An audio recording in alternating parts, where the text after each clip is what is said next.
नमस्कार, सुप्रभात महाराष्ट्र. मी सौरभ नाईक. 7च्या अलार्म या बुलेटिनमध्ये आपल्या सगळ्यांचं स्वागत आहे. राज्यासह देशविदेशातील घडामोडींचा वेगवान स्वरूपात आपल्याला आढावा घ्यायचा आहे आणि काही महत्त्वाच्या बातम्या देखील आपण अगदी सविस्तर बघणार आहोत. मात्र त्यापूर्वी बघूया हेडलाईन्स. ठाकरे बंधूंच्या युतीचा मुहूर्त ठरला. आज दुपारी 12 वाजता घोषणा. संजय राऊतांची माहिती. पुण्यात दोन्ही राष्ट्रवादी एकत्र येणार. 26 तारखेला स्वतः अजित पवार युतीची घोषणा करणार, तर अजित पवारांच्या वक्तव्याला सुप्रिया सुळेंचा दुजोरा. महायुतीच्या जागा वाटपाचा फॉर्म्युला ठरला. 200 जागांवर चर्चा झाली. 27 जागांचा तिढा कायम. युतीच्या जागा वाटपाची अधिकृत घोषणा लवकरच होणार. राज्य मंत्रिमंडळाची आज महत्त्वाची बैठक. राज्यातील प्रकल्पांचा आढावा घेणार, तर मुंबईतील विकास कामांवर चर्चा होण्याची शक्यता.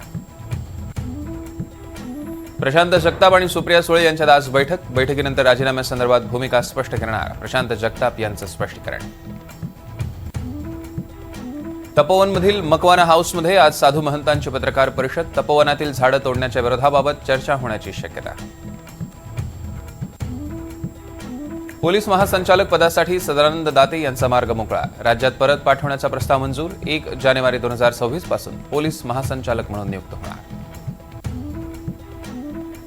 निश्चित नसलेल्या जागी कुत्र्यांना अन्न देण्यापासून रोखणे गुन्हा ठरत नाही. मुंबई उच्च न्यायालयाचा निर्वाळा.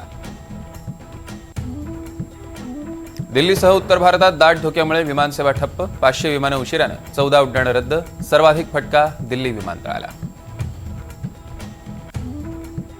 प्रदूषणकारी मेट्रो 2B RMC प्लांटचं काम थांबवा. MMRDAच्या कंत्राटदाराला नोटीस. वायू प्रदूषण नियंत्रण नियमांचं पालन न केल्यानं निर्णय.